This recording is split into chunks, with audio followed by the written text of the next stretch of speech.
அத்திவரதர் 40 ஆண்டு கால அதிசயம். இந்தியா ஆன்மீகம் மற்றும் கோயில்களின் புண்ணிய பூமி. இங்கிருக்கும் பல கோயில்களின் ரகசியங்கள் இன்றும் நம்மை ஆச்சரியத்தில் ஆழ்த்திக் கொண்டுதான் இருக்கின்றன. அப்படிப்பட்ட ஒரு மிகப்பெரிய அதிசயம்தான் அத்திவரதர். சரித்திர பின்னணி: காஞ்சிபுரத்தில் உள்ள வரதராஜ பெருமாள் கோயில் பல நூற்றாண்டுகளாக பக்தர்களின் நம்பிக்கையை தாங்கி நிற்கும் ஒரு திவ்ய தேசம்.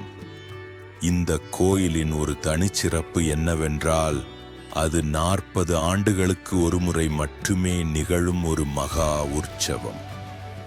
ஆதிகாலத்தில் புனிதமான அத்தி மரத்தால் செய்யப்பட்ட வரதராஜ பெருமாள் விக்கிரகம்தான் அத்திவரதர்.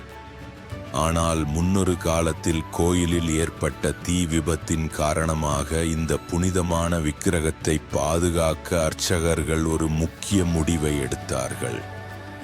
அனந்தசரஸ் குளத்தின் ரகசியம்: அத்திவரதர் விக்கிரகத்தை கோயில் குளத்திற்குள் பத்திரமாக வைத்தார்கள்.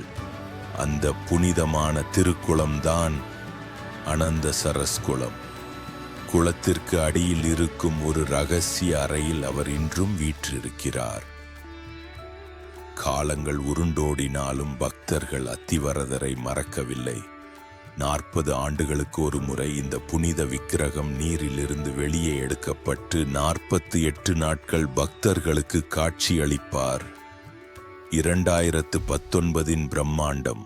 கடைசியாக 2019 நடந்த தரிசனம் லட்சக்கணக்கான பக்தர்களை காஞ்சிபுரத்தை நோக்கி படையெடுக்க வைத்தது. மக்கள் மணிக்கணக்காக அல்ல, நாட்கணக்காக நீண்ட வரிசையில் நின்று ஒரு சில நொடிகள் மட்டுமே கிடைக்கும் அந்த தரிசனத்திற்காக காத்திருந்தார்கள். இந்த தரிசனம் என்பது ஒரு விழா மட்டுமல்ல, அது பக்தி, பாரம்பரியம் மற்றும் நமது அசைக்க முடியாத நம்பிக்கையின் சாட்சி. அடுத்த தரிசனம் எப்போது? 48 நாட்கள் தரிசனம் முடிந்த பிறகு அத்திவரதர் மீண்டும் கோயில் குளத்திற்குள்ளேயே கொண்டு செல்லப்பட்டார். மறுபடியும் 40 ஆண்டுகள் காத்திருப்பு. அடுத்த தரிசனம் 2059 ஆண்டு.